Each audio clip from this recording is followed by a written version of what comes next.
All right, let's get cracking. It's really nice to see everyone.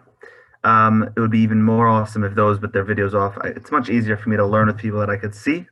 So that'd be awesome if you could turn your video on. I'm not going to force anyone. This isn't school, but it'd be awesome if I could see your face. And in school, the masks kind of make things hard, but now to actually see people's entire face is really, it's awesome. Okay, I'm trying to multitask as I let people in. Second. Okay, there we go. Okay, so nice to see everyone. I'd first really like to just begin by thanking the Kessler family, Amitai in particular, who really had this idea to spread Torah, to add Torah to our lives. It's certainly very, very important. All of the learning that we do as well is going to be done as a refuah shalema for Shira Bat Tevora, a member of our community who needs a refuah shalema.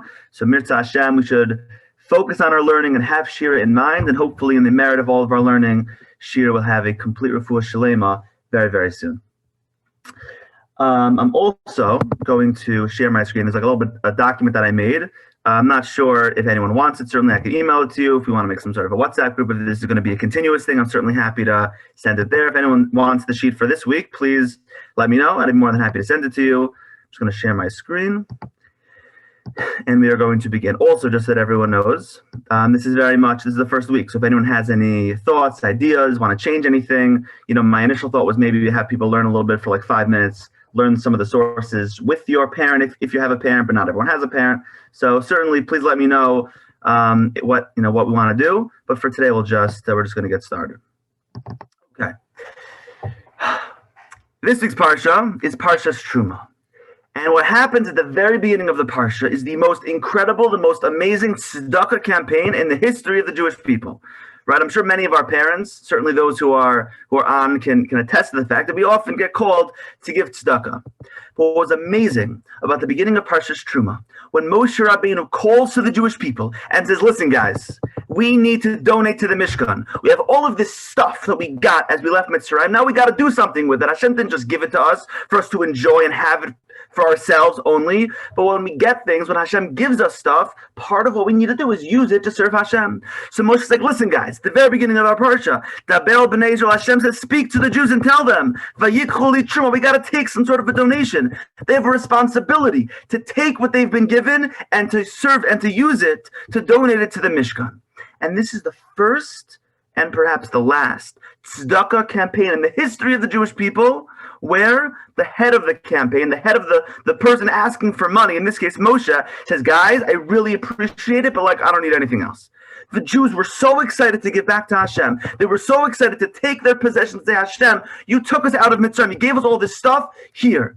And the beginning of our Parsha talks about all the different materials the Jews took and they gave to Moshe, they gave to Hashem with that goal, with that dream of having this Mishkan, V'asuli Mikdash, V'shachanti b'tocham. The Pasuk says the purpose, the goal was to make a Mishkan, was to make a Mikdash for Hashem. But we're going to talk about for a few minutes, and again, we're not going to go long. It's just the purpose of these little learning sessions is just to think of ideas that I think are meaningful, that are relevant from the Parsha. We're not going to, go on for an hour or share. It's really just to have an idea of really a meaningful point that we can take out of the Parsha. So when we look at this list, and there's a whole list of the 13 different materials that the Bnei Yisrael were so excited to give to Moshe to donate to the Mishkan. And the very end of this list, the Torah tells us, Avnei Shoham ve'Avnei Miluim le'Ephod v'lachoshen.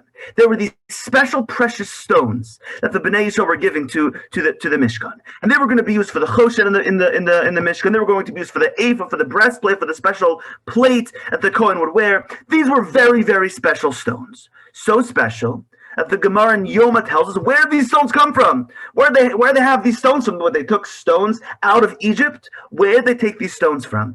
Says the Gemara in Maseches Yoma, what happened? Melamed sheyardu lahem liyisrael avanim tovos umargolios im haman. Says the Gemara, when the man fell every single day, what fell with the man? What else did the Bnei Yisrael get with the man? They got these stones, these special avnei shoham, these avnei milim, the beautiful, beautiful stones that were going to be used for the big day kahuna, for the special clothing that the Kohanim would wear. These special stones fell, says the Gemara, with the man.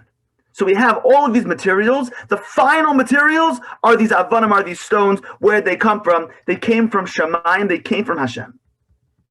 Now the Or HaChaim, one of the commentaries on the Torah, asks a very simple question. He's like, I don't understand. And I'm not going to do it inside right now, just outside for a moment. He's like, I don't get it. If you think about it, the Avnei Shoham, the Avnei Miluim, these precious, beautiful stones that come directly from Hashem, they should be first on the list. Why would they be at the very end? You should have the most precious, the most expensive, the most valuable items shouldn't be at the end of the list. They should be at the beginning of the list. Right? Think about it for all of us baseball players, right? The first, second, third, fourth, fifth, at the beginning of the batting order, those are the good guys. And the seventh, eighth, ninth, hopefully I'm not offending anyone if you're in the end of the batting order. Typically, the guys at the end, they're not as good, right? That's just how it works. Asks the Or HaChaim on our Parsha. I don't understand. These avanim, these stones are so valuable, so expensive, so incredible. They come straight from Hashem, yet we put them at the very end of this list. Ask the Or HaChaim, why is that? Why do we do that? Says the Or HaChaim, Imkein, if it's so, Mishulchan Gavoa Hayu Mevim, they're bringing this from Hashem. It came from Gavoa, from Shemayim. It was unbelievable. But says the Or HaChaim, it came below Toreach, without any effort, via Gia, without any work, below Chesron Kes. And they didn't actually spend money on it. There was no effort that the Bnei Yisrael put in to these stones. They just came. They were delivered to the Jews on a silver platter. Says the Or HaChaim, Hashem doesn't care about what's the most expensive, what's the most fancy. Hashem cares about how much effort we put in. Hashem wants to see us try. Hashem wants to see that we're putting as much effort as we possibly can. I'm sure many of our parents tell us all the time, I don't care if you get a 50 on your test, a 70, an 80, a 90. If you try your hardest, if you do your best, if you put forth as much effort as you possibly can, that's all I care about, Hashem says. All I want is for you to do your best. That's what Hashem says. These stones, they're nice, they're fancy, they're beautiful, but they just literally landed on the ground without any effort, without any toil, without any work. Says the Or HaChaim, they may be the most expensive, but they're the least worthwhile, right? They don't matter that much to me, Hashem says. I don't care so much about them because you didn't actually put that much effort into them. That's the Or HaChaim, and perhaps that's a lesson for life. That so often we think, I need to get 100, I need results. Hashem doesn't care about the product. Hashem doesn't care about what we achieve. Hashem cares about how we achieve it. How hard do we work? How much do we try? That's what Hashem's looking for, and that's what Hashem asks of us. It's very simple, and it's not like that in any other area. Right? If you're a doctor, and any of your parents are doctors, I know Dr. Popwitz here could tell you. At the end of the day, in the world of medicine, all people care about, what was the result? Did you heal me or not? Do I feel better or not? I don't care how much you try. Or if you're a lawyer, did I win the case or not? That's all I care about. In so many areas of life, all we care about are results. When it comes to Hashem, that's not true. Hashem doesn't care about results nearly as much as he cares about how much effort we put in and how much we try. And that's all Hashem cares about. I just want to move for one other moment and to talk about this exact idea in another area, to really bring it home a little bit further, how much Hashem cares about the effort that we put in.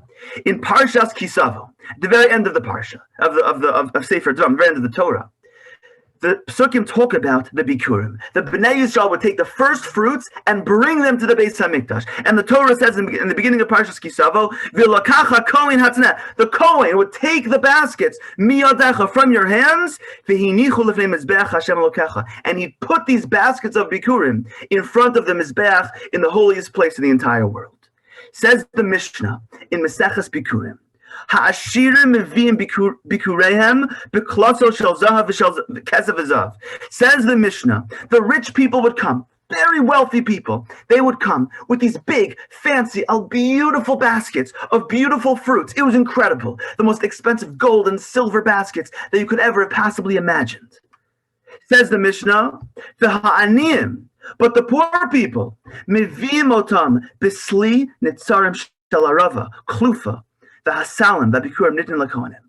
Says the Mishnah in Bikurim, in Maseches Bikurim, the poor people would bring these little baskets that were tattered, that weren't so nice, that weren't so fancy. But says the Mishnah, which Bikurim, which baskets would the Kohanim actually take? What do you think? The fancy baskets or the baskets that, whatever, are made by poor people that weren't as fancy? I'm going to stop sharing because I can't see any of your faces, which is kind of difficult. What do you think? What kind of baskets, if you could choose, if you could guess, do you think the Kohanim would take the Bikurim and bring it? What do you got? Anyone have an idea? What kind of baskets do you think? Shimi, what do you got? Not the gold ones, the other ones. Awesome, Shimi. Excellent. That's exactly what the Mishnah says. The Mishnah tells us what kind of baskets would the Kohanim take? Baskets that were gross, that weren't so nice.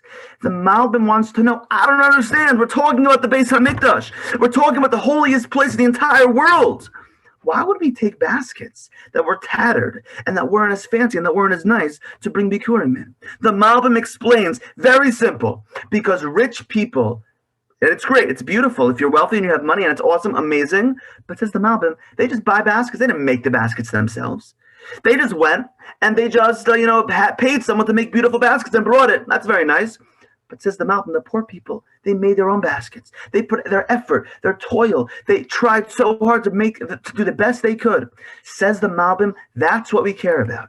In life, and I want to stop sharing so that I can see faces again. In life, Hashem doesn't care about what we produce, what we do. Hashem wants to see that we're trying. Hashem wants to see that we're doing our best. Hashem wants to see, not that we got the 80 on the test, the 90 or the 100 on the test. Hashem wants to see that I did my best on the test, that I studied as best I can. There's a story that I was told a little while back from a rabbi that I'm close with. His name's Rabbi Shai Shechter. He's a rabbi in the Five Towns. If anyone knows Rabbi Herschel Shechter, it's his son who's a rabbi in the Five Towns. And Rabbi Shai Shechter told me the following story. He said that a bunch of months ago, he was in a house speaking to some big donor, a very, very, very, very wealthy person, about some donation, some Stucca campaign, some things that he was giving money to. And Rav Shai described to me how this house was like the most fancy house. And Rav Shai's been to a lot of fancy houses. He's like, this house was the biggest, most fanciest house that he's ever been to. It was insane. Like they made the chairs were like made out of gold, he said. It was absolutely insane. And he was describing the couches, the curtains, everything was beautiful. And he said at one point, he's looking at the dining room, and smack in the middle of this beautiful $10 million house, on the dining room table, was this vase of flowers. And the flowers looked very beautiful, but he's like, the vase kind of looked kind of cheap and not so expensive, and like it just didn't really fit. You have a beautiful house with so much stuff, and you have this like little vase that's like just not so nice. So Rav Shai kind of just shrugged it off, but the owner of the house could sort of tell that Rav Shai Shechter was like wondering, what's the deal with this? What's the deal with this vase? So the owner of the house said, listen, Rabbi Shechter, I'll tell you. I can tell you're wondering what the deal is with this vase. So let me just tell you the story behind it. We used to have this nanny, this cleaning lady, this lady that would clean our house, and she would take care of our kids when they were younger. And then she was amazing. But a bunch of years passed, our kids got older, and we no longer needed her. So we found her a different job at a different home, and everything was amazing. But before she left, she gave us a present. A present that she wasn't a very wealthy person, but a present that she scrounged around the dollars that she had. She made it with the effort that she had, and she really put a lot of effort into this vase. And everything else in my house is so expensive. But the most amazing thing that I have, the most valuable thing, the most worthwhile gift that I have is the vase. And that's why I put it in the center of the dining room table to show myself, my family, all of our guests, the most important thing in life isn't how wealthy we are, how much we have. It's how hard we try. It's how much effort we put in. That's what Hashem wants from us, and that's what Hashem asks of us. So hopefully, as we continue and as we go through life, we should think to ourselves, how can I just put my best foot forward in everything that I do, whether it's in school, whether it's in life, whether it's in basketball, whatever I'm doing, wherever I am, to just do my best, to try hard, to put forth effort. That's what Hashem cares about. That's why these stones that fell from Shemayim, they're nice, they're fancy, they're valuable. But at the end of the day, that's not what Hashem cares about more than anything. Hashem wants to see that we're trying. Hashem sees these beautiful baskets, but guess what? Those aren't the most valuable ones in the eyes of Hashem. The most valuable things and the most valuable people in the eyes of Hashem are those people that just say to themselves, I'm going to do my best. I'm going to try really hard, and I'm going to be the very best that we can be. And just to finish off, the extension of that is that we don't look around at other people. And we don't think to ourselves, look at what that person's doing, and look what that person's doing, and look what that person has, and look what they got on their test. Look how good that person is at basketball. Hashem doesn't care. Hashem doesn't care how good I am compared to you, how good you are compared to me. Hashem cares that I'm the best that I can be, that I do the best that I can, that I put my best foot forward without caring and looking at what other people are doing. So hopefully in that vein, we'll all have that ability to really try in all of our endeavors and everything that we try to do.